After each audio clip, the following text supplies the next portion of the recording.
Sanghar additional deputy commissioner Sanghar Abdul Majeed Zahrani चयो आहे त सिंध हुकूमत वर्ल्ड बैंक जे सहकार सां माउ ऐं ॿार जी सेहत खे बहितर बनाइण ऐं सूबे जे 40% औरतुनि खे ज़चकीअ लाइ अस्पताल ॾांहुं राग़िब करण लाइ सिंध जी तारीख़ जो सभ खां वॾो प्रोग्राम ममता प्रोग्राम सिंध जे 15 ज़िलनि में शुरू कयो वियो आहे, जंहिंमें सांगड़ पिणु शामिल आहे, जंहिंसां माउ ऐं ॿार जी सेहत ते मिस्बत असर पइजी रहिया आहिनि ऐं नवनि ॼावल ॿारनि जी ज़हनी ऐं जिस्मानी नशोनुमा बहितर करण में मदद मिले पई।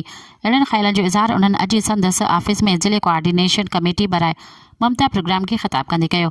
उन वधीक चयो त हिन प्रोग्राम में लखीं गुहारी औरतुनि ऐं संदसि नौमौलूद ॿार फ़ाइदो हासिल करे रहिया आहिनि। Sindh social protection authority Sanghar जे इंचार्ज कलसम जोयो गजाणी खे ब्रीफिंग ॾींदे ॿुधायो त सांगड़ ज़िले में PPHI जे 92 सेंटरनि ते 32,428 औरतूं रजिस्टर्ड कई वयूं आहिनि ऐं मुख़्तलिफ़ टेस्टनि जी मद में इब्तिदाई मरहले वारे रक़म पिणु गुहारी औरतुनि खे फ़राहम कई वई आहे, जहिड़े त कुझु गुहारी औरतुनि जा ॿीहर चेकअप पिणु कराया विया आहिनि। असांजे ज़िले सांगड़ में टारगेट 1,33,559 औरतुनि खे सहूलियतूं फ़राहम करणु आहे। उन वधीक चयो त इन प्रोग्राम तहत नवनि ॼावल ॿारनि जे नादरा खां पैदाइशी सर्टिफिकेट लाज़मी करार ॾिनो वियो आहे।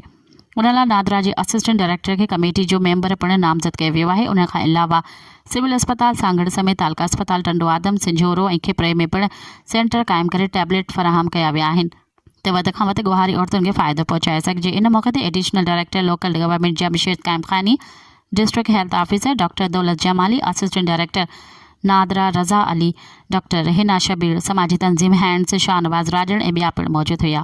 मज़ीद ख़बरनि ऐं तफ़सीलात लाइ विज़िट कयो असांजी वेबसाइट www.awamiNewsHD.com ऐं ॾिसंदा रहो अवामी न्यूज़ HD।